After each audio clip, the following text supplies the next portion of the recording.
Biko o nwere ihe m chọrọ ikwu, okwu a m chọrọ ikwu na nwere ka o si dị, but it's time na anyị mara nke bụ eziokwu, and we should always stand our ground n'ebe gịnị, ebe eziokwu nọ. We should always stand our ground n'ebe gịnị, ebe eziokwu nọ. Nwaanyị bitters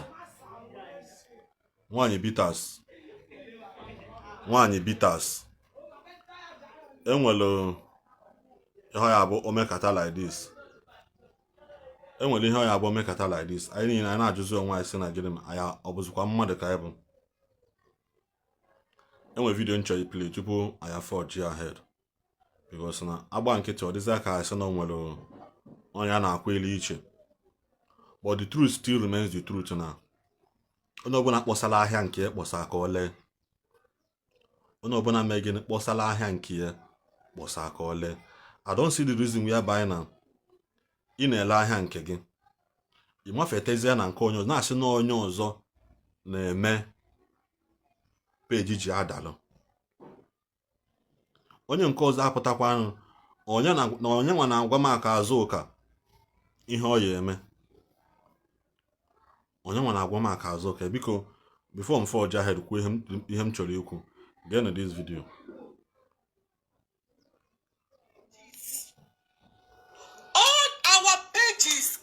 All our pages, our business pages, this man bring them down. He paid their church members 500K. He paid them 500K to bring down all our pages, our business pages down. What did we do to this man? What did we do to this man? He gave people bitters where they markets before you start your own. Okay, what make only you be the best way they produce where go they produce bitters? It's not possible. It's not possible, guys. We open the first one, you bring it down. We open the second one, the same thing. What did we do to you? Please leave us alone, Akusajon. Please leave us alone. Akusajon, please leave us alone. May we do our business. Alomo Dedie. Thank you. Why say na Akusajon na akwụ ndị Zion ministry ụgwọ. Zion members ụgwọ 500,000. Eje na bring their page down. Ịmakwa ya wee kwụ thousands of people 500,000 each, because achọbụrụ m ime video, but only one video skibo me. I wish na nka ya for that video again. Only one video skibo me. He says so many things about marketing and other things than that video. Ese na other bitters no before nke, which is true. Other bitters no. Mana nwaanyị ọ ka mma na agwa gị nke bụ eziokwu, because na assistance na ọgwa bụ ụzọ jecha okwu. Ngụwa bụ nwaanyị bụ ụzọ wee mee gịnị chọọ okwu. Now ese na inwe proof na this video keta m play cha, ese na inwe proof that akụ na sponsor ndị mmadụ na akwụ ndị mmadụ ụgwọ ka abịa na bring your pages down. Madam, inwe many ọ bụ na inwe influencers that are marketing your product. Ọ bụ na influencers na market your product eluro hapekata mpe halu 7 top influencers. Onwe bụ top influencers ndị nwe 300,000, 100,000, 50,000, 300, 200,000 na their pages. Well, on na southeastern and manage your account. Skibo alone were close to Skibo pages. Skibo 2 pages on Wufuno go 900. Ufu page no go 900,000 followers. So Skibo alone. So we are averagely in since you be the Ghana influencers for the past 2 weeks, for the past 1 week, inwego a total audience of over 3 million people on social media that are getting seeing your product on daily basis. 3 million on daily basis now for your product. But ihe na akwado ime is that now I see it as imago onye nọ ebe ọ nọ obe onye na nọrọ ebe onye na nọrọ na agụ ya.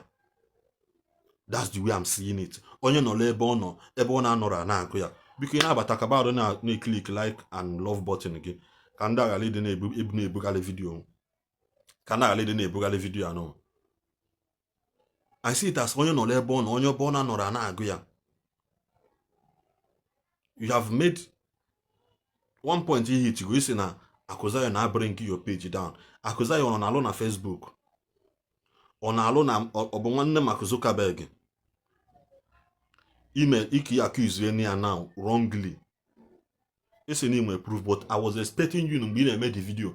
Keep put fully na your without your evidence na ne alert, ne conversation. Okwulu onye do otu awụgwọ, o mere nke dị otu a, o mere nke anụnwa. Ka onye a wee mee gịnị wee bring our page down or bring go this so page down. Mgbe anyị chekiri ya, I say na this page was reported for this page was reported for this, or page na-ele mmanya,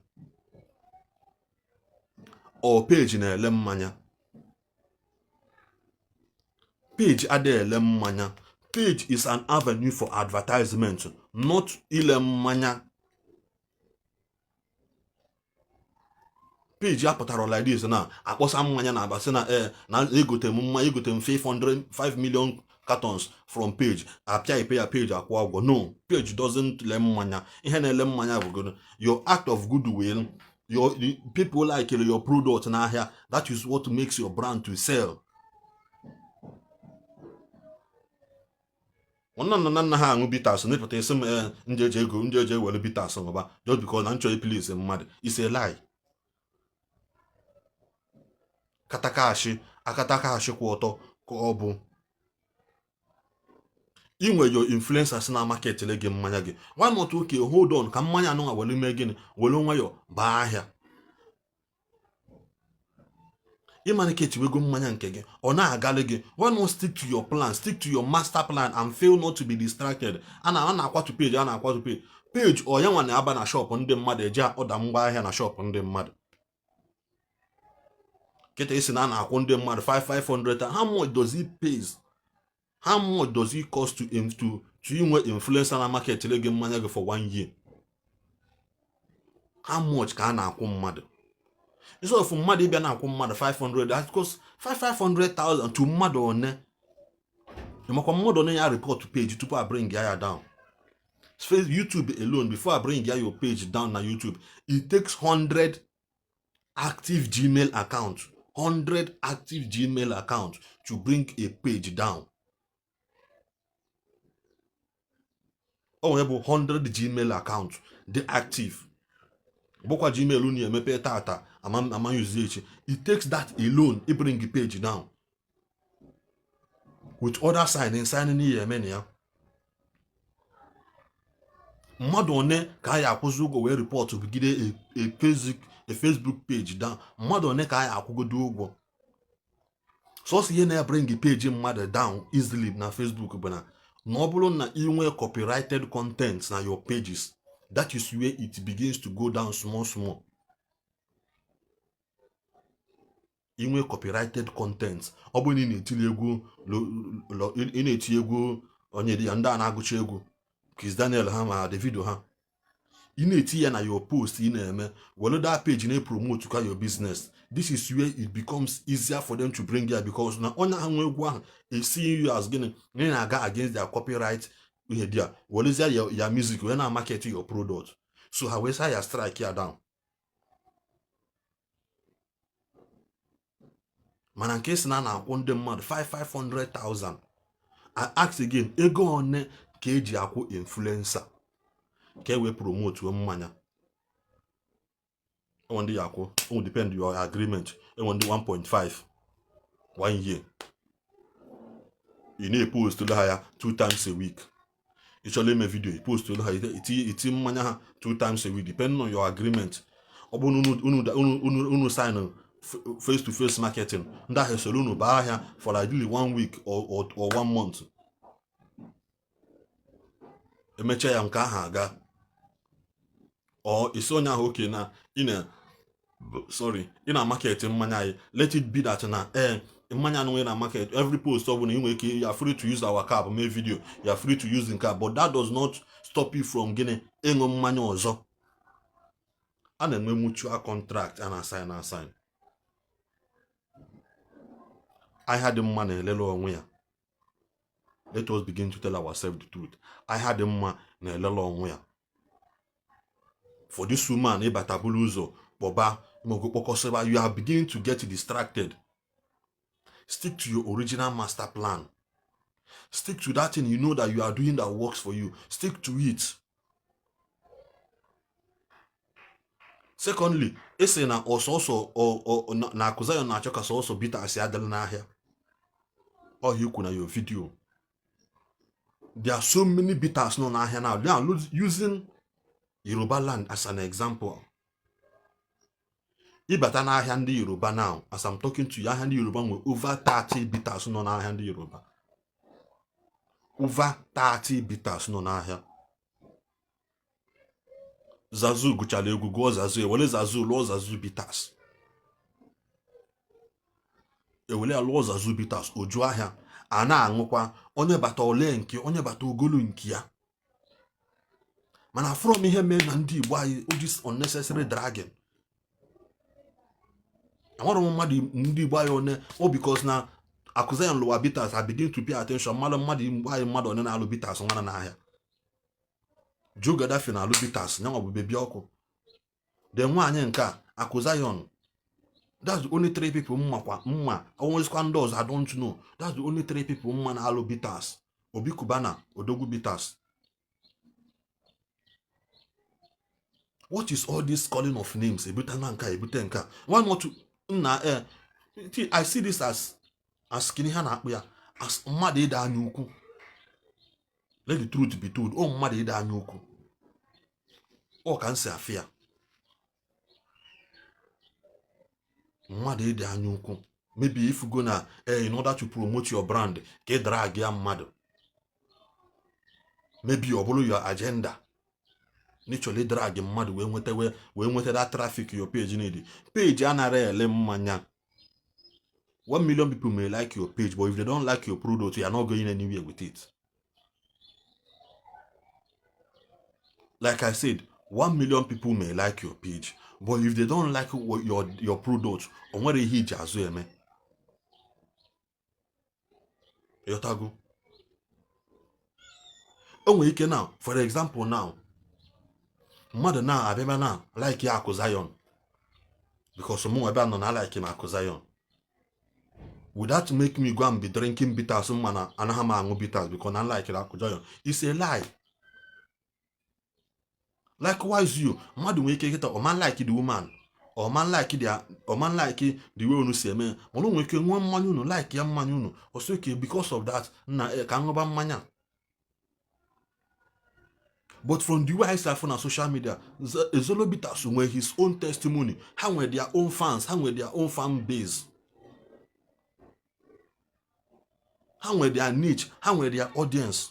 Their testimonies are there to speak for themselves. Why not allow your own testimony to speak for you? Why not allow your own thing to speak for you? You will go influencers that are marketing your product. Madam, why can't you allow them to do the job you paid them to do?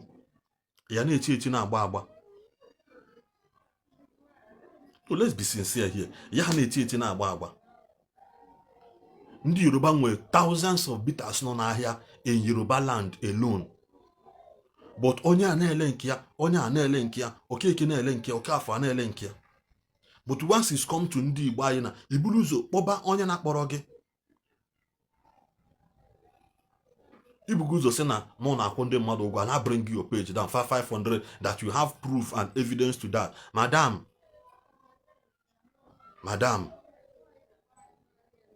zuo ike. Market one of your products. market one your product. You make now product again. You make now. For example, if people does not understand how these things work, but I see it as these things, it doesn't worth it. O weke now, Zollo bitters weke now, ọ na-aga ahịa na first tag. Your drink now, o weke ọ na-aga ahịa na Alaba. Unafugo market strategies. O weke now, Zollo bitters a na-aga ahịa na Island, Lagos Island. Nke ga na-aga ahịa na Lagos mainland. O weke Zollo bitters kita ọ ma mme ọfụma na East. Mana ibu gote ya ugwu Hausa o mee ọfụma.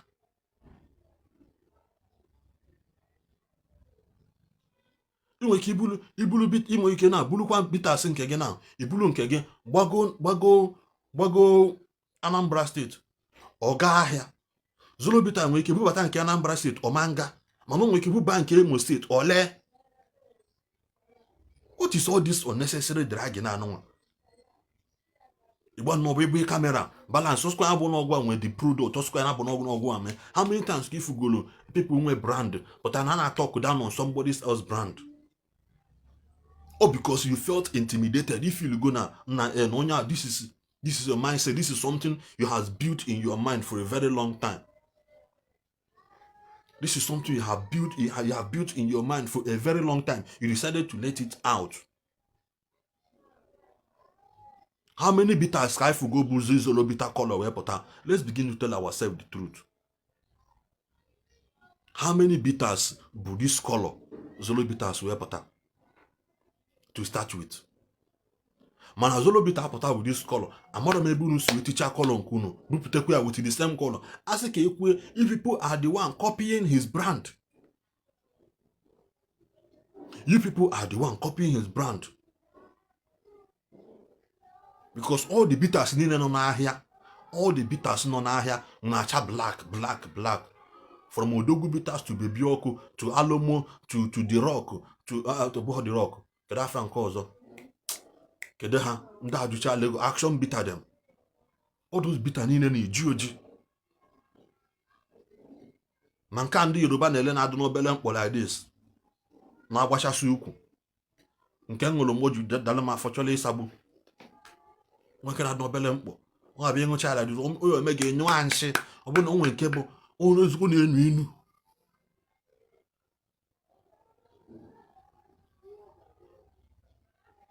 Oya eme gị nke ahụ bụ nke ọya ọkwa otichachi aga ukwu gị niile ọyọcha gị ya wụsa dị n'obele mkpọ like this. Nke akwụ na-eji oji. Onwe onye sịrị Emeka sịrị na the truth is her own is not bitters, is not selling. Aga we kwuru from beginning na ahịa dị mma na-ele onwe ya.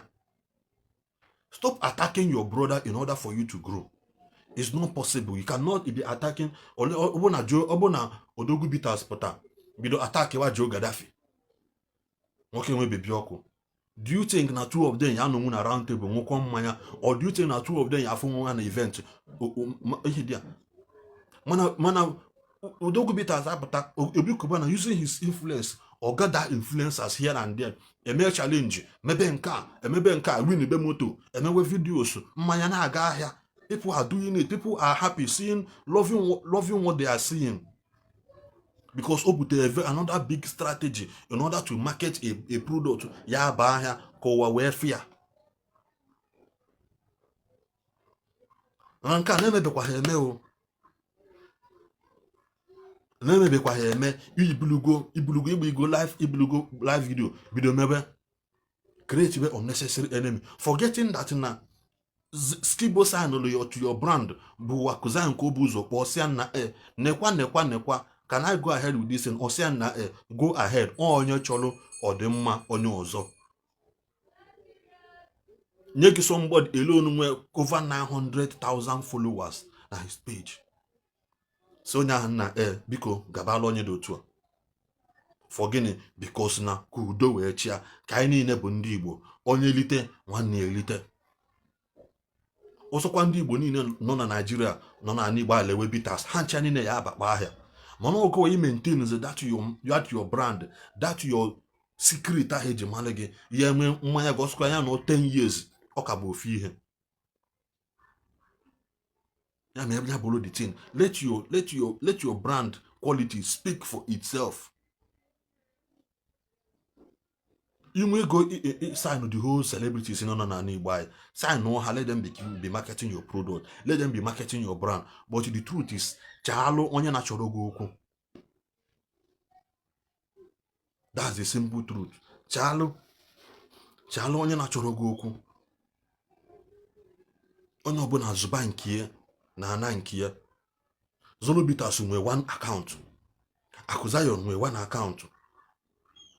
Ọ pụtazịa na hapụ ihe ọ ya eme, ọ na complain sị na ọda na-achụpụ ya na shop, ọda na-achụpụ ya. Ọ hapụzi ya ego eji wee employ more workers na alụlị ọlụ, buy more cartons, buy more empty bottles, bring more motors ya na market ya. Ọ je wele akwụba mmadụ ụgwọ ka e wee bring ya page down. Madam, are you thinking? Are you really thinking? Or is that where the foolishness has gotten to?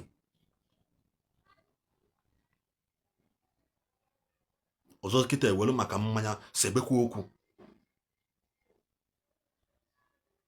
Ọzọ kịta ọbụlụ maka mmanya onye na nọrọ onye it should be the person to even say nekwa mmanya nke anyị lụrụ. We thank you for allowing Skibo to come to us, because as everybody think that Skibo ya sign a contract with Akụzayon. Everybody thought as much. But to me myself, I felt surprised when for Skibo. Come and market your product, come and market your brand for you. With all joy, fairness, and happiness.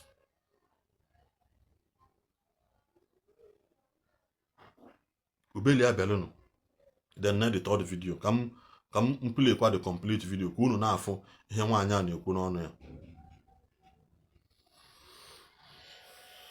Joe Gaddafi dead here. Before you.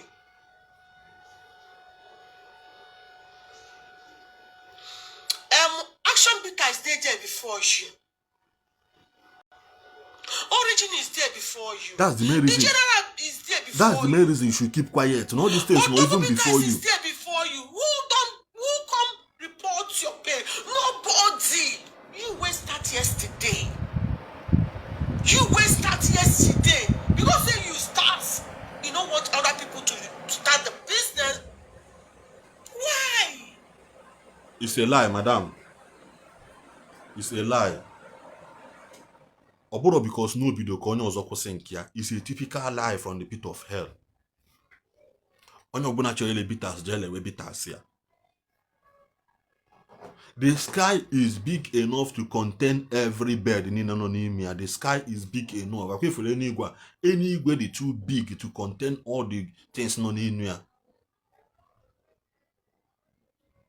It's now that started yesterday. That started yesterday. Although yesterday, when I'm go a video today, you are attacking somebody video yesterday. As no okay, could be it all go. You did not. You can't hold on your before you. Just like I say, young ones respect your elders. Because Amahoku butela osisia. Amaroku butela osisia. All this ethnic bara ka na-eme. Madam Ibe na Dubai. Akụzayon nọ na Nigeria ebe. Every place Ojigo Jeme marketing, you will see him there. Onye eso n'ihu ọlụ, onye eso n'ihu ahịa, a na-abadie na-azọnye ụkwụ, a na-ebufu mmanya. Onye na-asị gị na ọda o ma elubeghị ya aka na ọda ndị mmadụ mee a supply chebe. O nwere time ide na-akwụ ndị mmadụ 500 anọdụ gị kwa 50,000. Mụrụ be nọlị ya. Mana anybody ọbụla ma nke bụ eziokwu should call you to order kịta that na this one ikwutere ya. You did not do the right thing, Madam Bitters.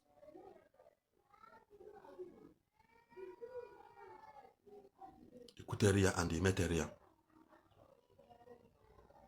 You should focus more on pushing your brand. On how you know Dubai now. Try as much as possible. You want to quote Dubai influencers that will convince their Nigerian counterparts. You want to Dubai big men that can convince their Nigerian big men say na product akwa nwanne m nwoke na-alụ ya, nwanne m nwaanyị na-alụ ya, biko ka anyị maka isi tụnyere ya, onwe onye nwere no into marketing like this aba ahịa epush be without creating unnecessary gbirigbiri.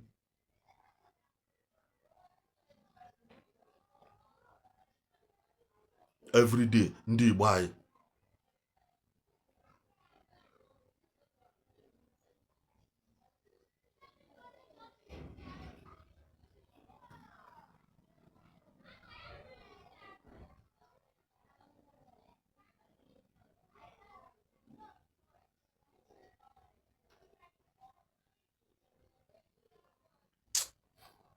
everyday Ndi Igbo anyị a na-ekwu ihe na nweghị isi na social media.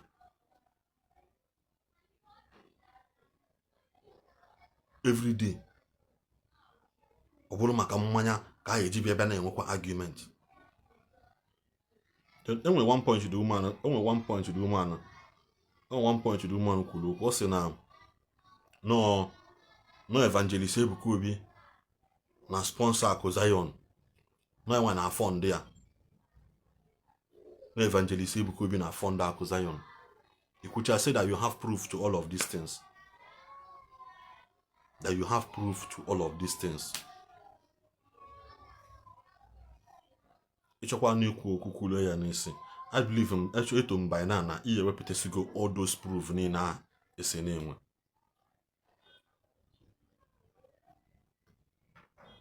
Idom by now ihe wepụtasigo those proof niile to back up your claim.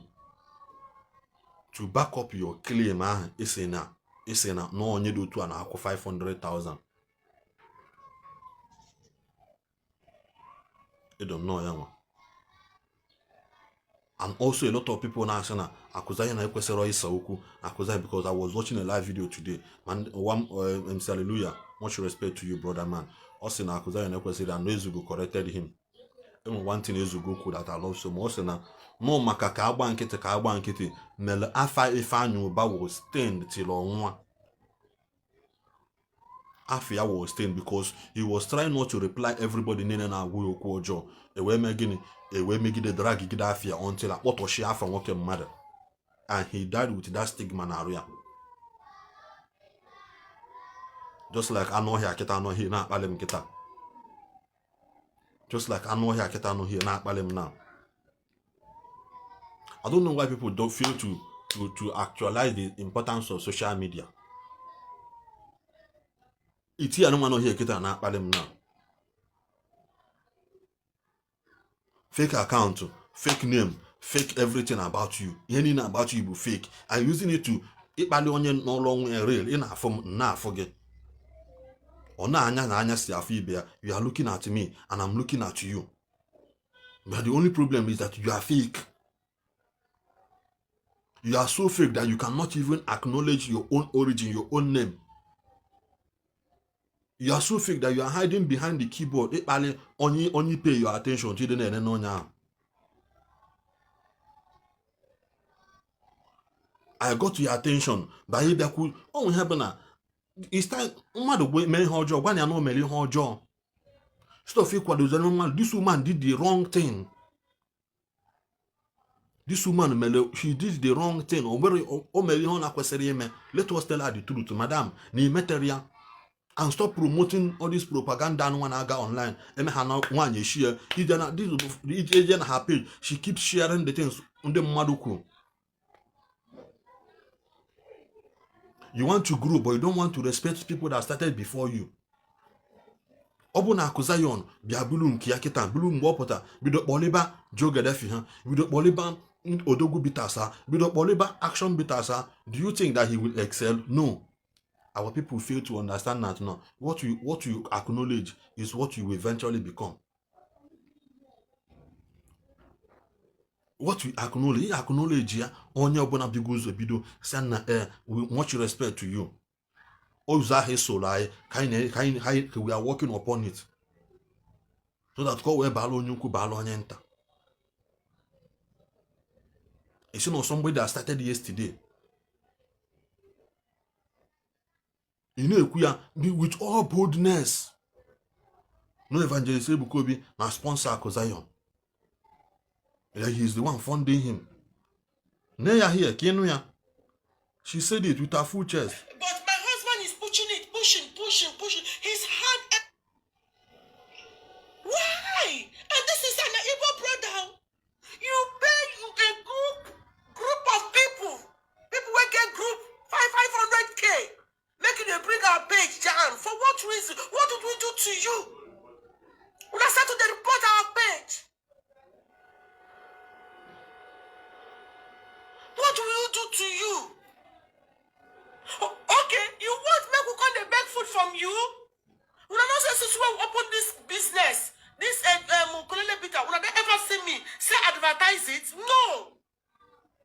I just lie low. I don't want anybody to know that that I have anything to do with Koolele bitter. That my husband, but my husband is pushing. He's had money. He invests in that business. Why? I ain't here cooking her. Check what I dig up and armor. Here cooking her like this. Cho. Check what I dig up and easy. Here cooking her choco like this. You will check what I dig up easy. You know about how one can mad. You try to tackle business. Obuno digging with business. You should allow your husband to address what is happening. You should allow it. Listen, you dey go church. Yeah, natural part. They didn't even give me anything. You know, say the yoga shake, man. Now, say ministry under you there. I go sell and finish. Say them. Give them. See, I don't be saying a lie. They lie. I'm a Zion member. I'm a Zion knight. Look at it here. What is your problem? I could say, what is your problem? Why are you doing all these things you are doing? Because of say you get money, when not be you. Which money? You want me to open your nyash? Which money you get? You don't get shit, but I could say you don't get shit, but man, you don't say no, you don't get shit, man. Now, Zion ministry under you there, umbrella, and they cover you. Come outside, be a man. Make you know whether you go fit face us. No, they hide under a copy. Stop hiding under a copy.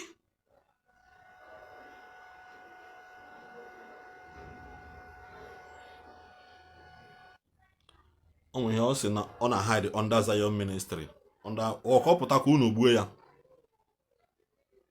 mmadụ hapụ grace na-ekọvi ya ọpụta ka unu gbuo efe say na he's not man enough. Yes, he's not man enough. Man ka Zion is not man enough. Cha. Let's tell ourselves the truth. Ọbụrụ taa ka o bido kwubie unu achọ ka ọ hapụ grace na-akọvi ya ka unu gbuo ya ọ na-ege ekwu all the time.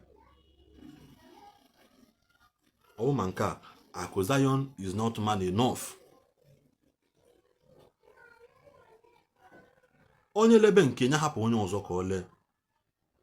You don't have proof. Okay, isi na nwanyị na you a Zion member. Okay, as a Zion member, why can't you call your own fellow Zion member? Say na obeziokwu n'ime ihe dị otu a. Na n'ihe anyị meme ọ dị ọkwa mma. You will hear from him because na onye ọbụla lugo level ọbụla unu lugo wee market be mmanya bawa anya kwụọ influencers ụgwọ ịchọta nọmba Zion is as you isi na aba moto eme travel ịchọta nọmba ya or book an appointment with him with your level inogo. Sometimes let's learn to think outside the box. Open a market strategy kitchen your market your brand or your page. This way is a wrong marketing. It's a wrong marketing. All the very, very wrong. You don't do that. It's never done now. It's never done.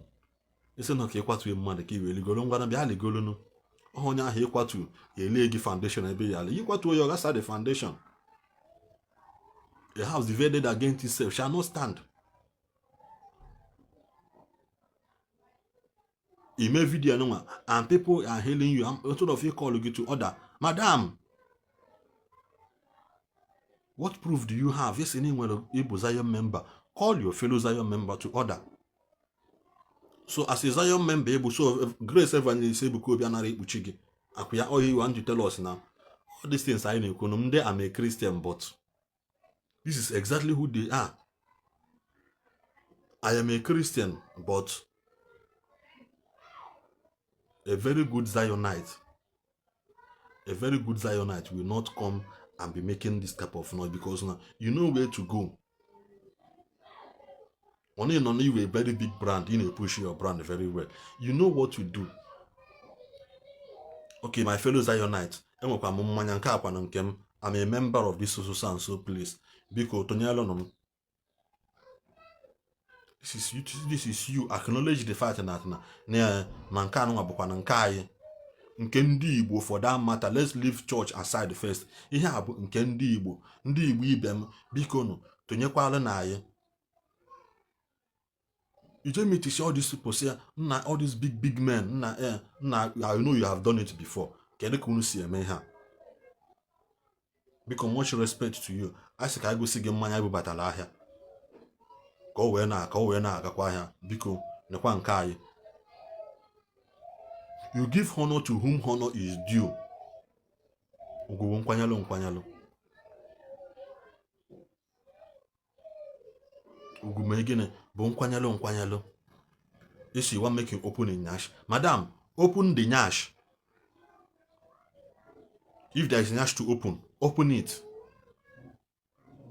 If actually there is a Nyash to open it. You don't know in that video. You know what I prove. When I say play video again, negotiate na video no go Amelia. At least you know what that video saying na ne kwonye do to no okulo keke nka 3,000. Okulo keke nka 4,000. Ojikwa na onye nka 25. Sanya men nke do to onye ajikwa bia gwa anyị na voice recording, na voice chat. Na ihe ọ na-ekwu again. Never come in the fund you. You know ya. I don't want talk. I know many things that I can talk on this for this blue app. I have everything. I have every evidence with my hand. I'm Zion, but I don't want to talk. I'd like to stay on my own. Why are you spoiling our business? You want into you.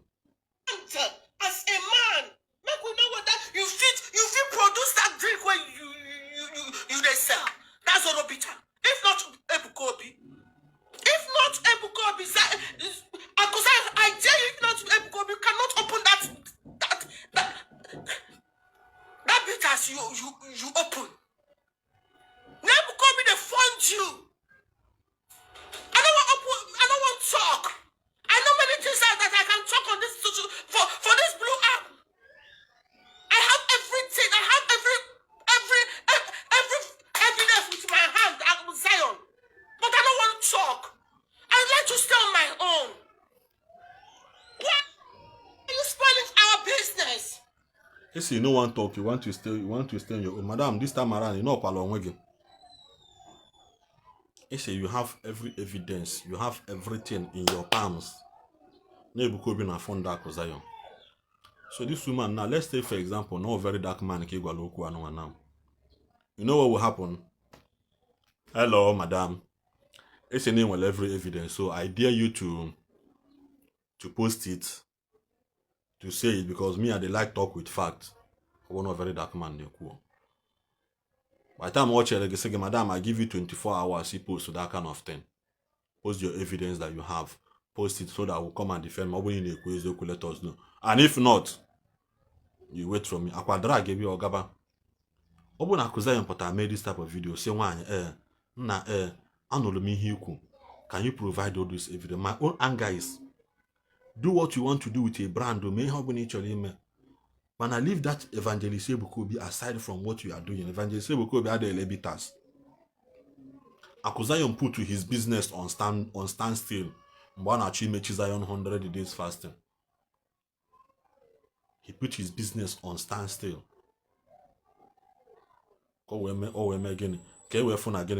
Now the work of his father was done.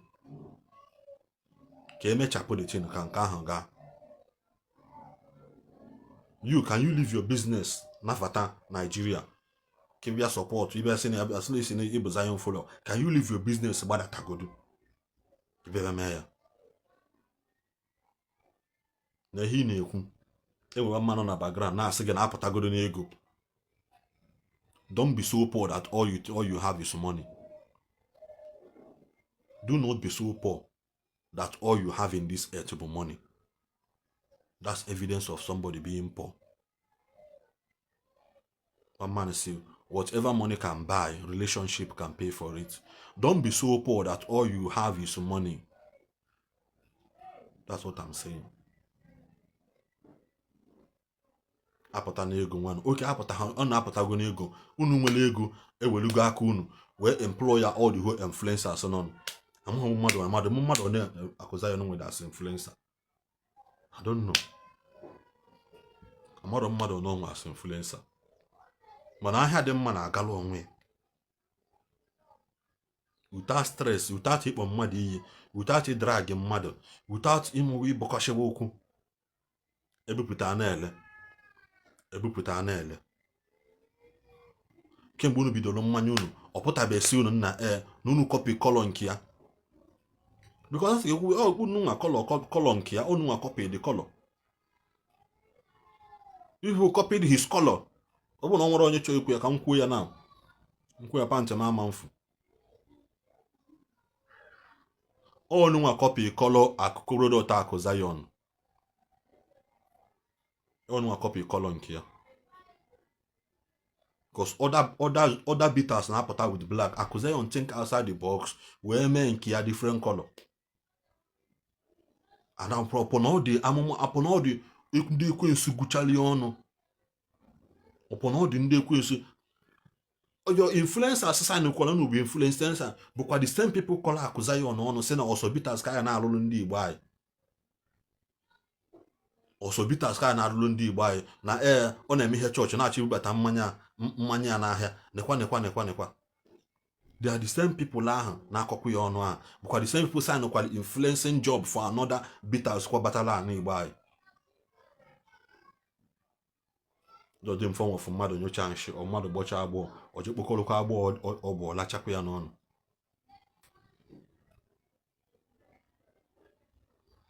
Onye nke a na-asị you go explain taya na ehi na-eme yiri. Mmadụ kwụzie eziokwu ọ bụrụ na akwụrụ mmadụ ụgwọ. If your own truth can be bought, if your own talk can be bought with money, mine cannot be bought with money. Ọ bụrụ na tupu ibia kwuo okwu adreesị gwa mmadụ ibe gị sị na ihe okwu na okwu tere ya. Ọ na mmadụ na-akwụ gị ụgwọ in order for you to defend somebody.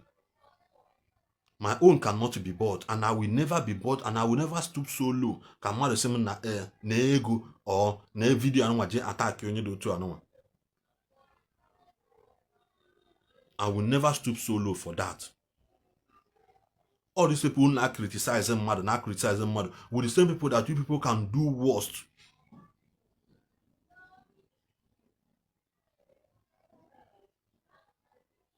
All you people not criticizing mother, with the same people that will do worst. We didn't do good na local government. We need equal allocation in the obodo. We not manage anything. We need equal. Because Bible says, as a man thinketh in his heart, so is he. What Bible? Only that type of this thing now. This is exactly who you are. You go explain entire.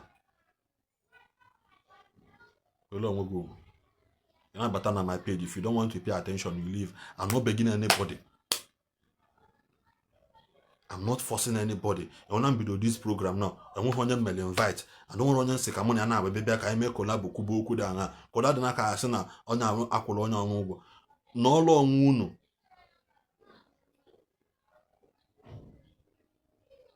Alu bitters. Onya ka we don't need bitters in the first. Unu we je gwani anda ndi Yoruba na alu bitters. Nda Hausa na alu. Cause alu cha yebuba yu gwa Hausa o hanwa na anu ya. And you can buy you guys how an we don't need bitters. Man, if you go champagne, if you go red wine, if you go mania, all this money the China green bottle beer, you know, we don't need bitters. Man, one nigga, now look all on those places, one nigga, now talk out on AGM, all mad in a low dear, all mad but driver the motor. Anything that did not favor you, this is what people still always speak against. Oshi favors you na kpoya breakthrough. Oshi favor onu unu gute onye ochi oshu na kpoya na mgbada adago not mind no oshi ku unu zolu. Very gullible set of people everywhere. So biko, Madam Obitas, retrace your step. Retrace okwu ị na-ekwu. Onwere ihe chọrọ ọ bụrụ inwe impending issue or anyukwu towards accusation, remove it and focus on your business. Ọ bụrụ inwe impending issues about Zollo bitters, remove it and focus on your business. Employ all the whole influencers in nature influence. Employ them. Hani name again. JJ market well again manya. What your target is na on market this month. Anybody that is not doing well, you remove him from the influencing job. You cannot spend such amount of money and people are not doing well. You will work again, but on social media need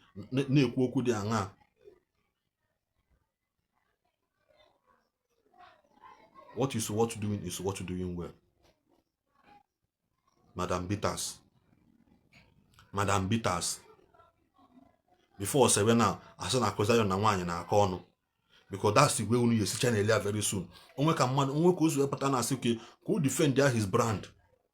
Could defend his name, his integrity from this accusation now, because it's still an accusation until it's proven. It's still an accusation until it's proven guilty. Evangelist Bukobi now, we still accusing him of funding accusation to him bitters. Do what you want to do and leave these people alone. Can't you put some time? Ndi Igbo for crying out loud. We don't need all these unnecessary distractions. I know here insecurity Ndi Igbo and Attire. A lot of people were plans in December now. I'm one of them see where insecurity today Ndi Igbo na Attire. Insecurity everywhere, every day na atom mmadụ na Igbo mana ụtụtụ mana efe mana abalị a na-ebu.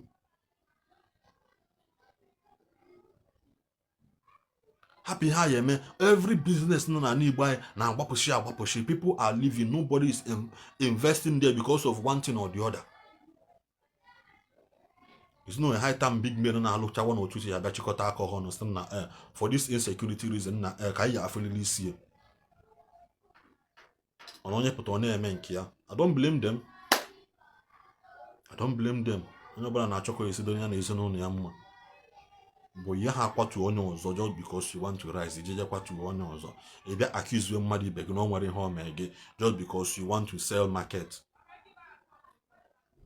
Just because you want to sell a drink. All the things you could in this video is still kedu ha na kedu ndị Igbo na-akpụ ya. Like this. It's still an allegation until it's proven that na nihi na-ekwu the correct nihi na-ekwu. Obuna ịchọ ikwu okwu dị otu a n'inwe proof like you said, ibupụta ya na-ekwu ya with your proof and evidences. Ọ na-aha anepụta bịa gbagba chaka onwezi aka akụzanya si wee Saga okwu now in a wrong way now. Hey Jesus, all hair will let loose.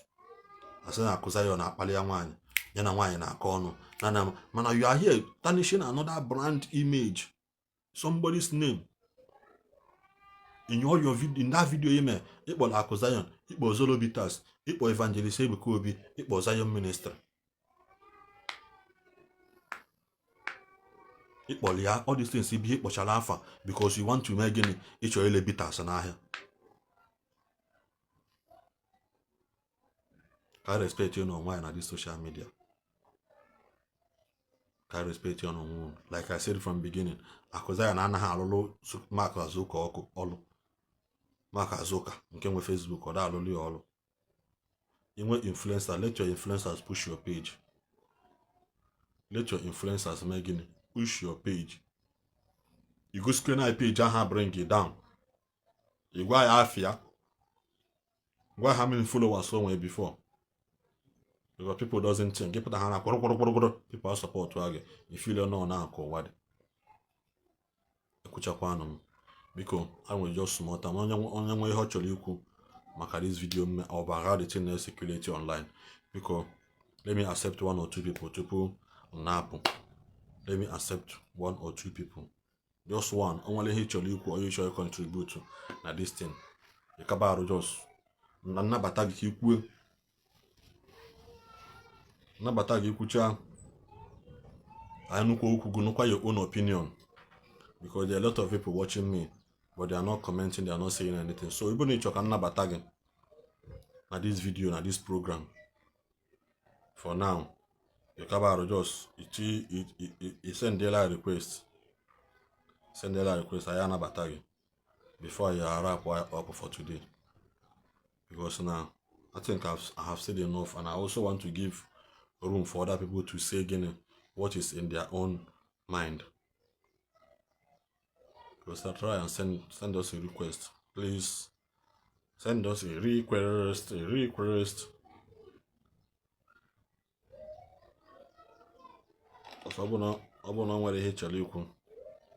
I'm done talking. I've said what is in my mind. So